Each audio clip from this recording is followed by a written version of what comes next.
It's a real problem, but one of the key things we need to bear in mind here, the road course does use a lot more fuel than a super speedway or even a short track. All of these cars, oh, we got a green flag coming up right now. Green flag. And look at Tim Richmond challenge Rusty Wallace as they head for the first turn. Wallace has got the line, though. You want to be to the inside going in turn number 1, and Rusty hangs on. Richmond falls to second in a crash involving Patty Moise. Looks like Steve Christman is also involved. There was a third car, or at least 3 of them. It's coming out of turn number 7, the very final turn on this course.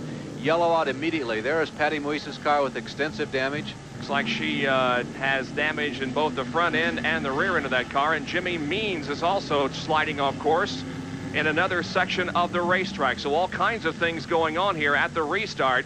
But Patty Moise suffered some extensive damage on that butter-flavored Crisco machine. Means, meanwhile, has gotten his car righted and pulls back out onto the racetrack as the crew goes to work on Patty's car. Dick?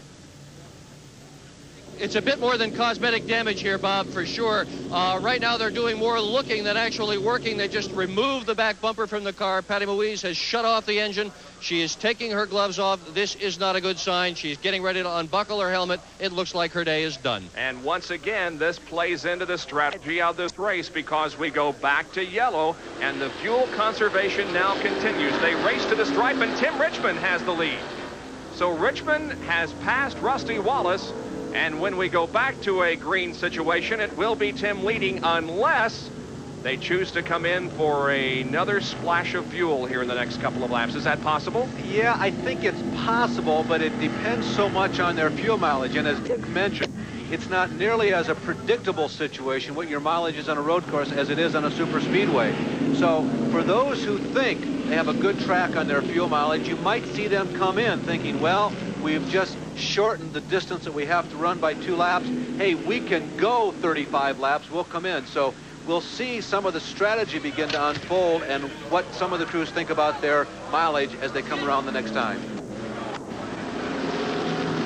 Well, you're looking at the mangled front end of the Schrader car, Kenny Schrader's Red Baron Ford. He was involved in that crash up in turn 6 on the road course with Patty Moise in the front of the car, damaged heavily. The radiator shoved back in. Bob Johnson, Judy Dunleavy, and the crew are trying to get the radiator out and replace it so they can get him back on. Possibly maybe just some belts replaced now as the radiator seems to be holding water okay. So trouble for Kenny Schrader.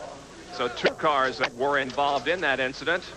Just before they crossed the start-finish line, Ken Schrader and Patty Moise have come in for repairs. Moise is back out on the racetrack, but Kenny Schrader remains on pit road. The yellow out once again at Watkins Glen, New York.